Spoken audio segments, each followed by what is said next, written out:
Hi, ഇന്ന് ദുബായിലെ visit വിസയെക്കുറിച്ചിട്ടുള്ള ഒരു അറിയിപ്പാണ്. Dubai federal authority of identity, citizenship, customs and port security അഥവാ ICP ആണ് ഇത് കൊണ്ടുവന്നിട്ടുള്ളത്. ഇവിടെ റെസിഡൻസ് വിസയുള്ള അടിസ്ഥാന വിദ്യാഭ്യാസം അഥവാ ഡിഗ്രി ഹോൾഡറായിട്ടുള്ള ആളുകൾക്ക് അല്ലെങ്കിൽ നല്ല ഹൈ പ്രൊഫഷനിലുള്ള ആളുകൾക്ക് അവരുടെ ബന്ധുമിത്രാദികളെയും സുഹൃത്തുക്കളെയും സ്പോൺസർ ചെയ്യാൻ പറ്റും. വിസിറ്റ് വിസ എടുത്ത് നൽകി അവരിവിടെ കൊണ്ടുവരാൻ പറ്റും. അതാണ് ഇപ്പോൾ നിലവിൽ വന്നിരിക്കുന്നത്. 30 ദിവസത്തെ, 60 ദിവസത്തെ, 90 ദിവസത്തെ വിസിറ്റ് വിസകളാണ് ഇപ്പോൾ എടുക്കാൻ പറ്റുന്നത്. അത് അതേപോലെ തന്നെ പുതുക്കുകയും ചെയ്യാം. ഇത് എടുക്കുമ്പോൾ നമ്മൾ ശ്രദ്ധിക്കേണ്ട കാര്യമെന്ന് പറയുന്നത്, ആരുടെ പേരിലാണോ എടുക്കുന്നത് അവരുടെ പാസ്പോർട്ട് മിനിമം 6 മാസത്തെ വാലിഡിറ്റി ഉണ്ടായിരിക്കണം.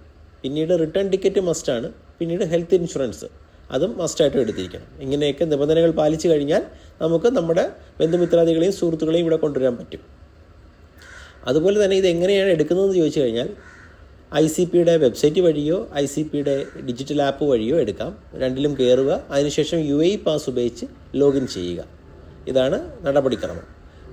പൈസയും നമുക്ക് ഓൺലൈൻ തന്നെ അടയ്ക്കാം. വിസയും ഡിജിറ്റലി നമുക്ക് അന്നേരം അക്ഷണം തന്നെ കിട്ടുകയും ചെയ്യും. അപ്പോൾ എല്ലാവരും അത് ശ്രദ്ധിക്കുക. Thank you.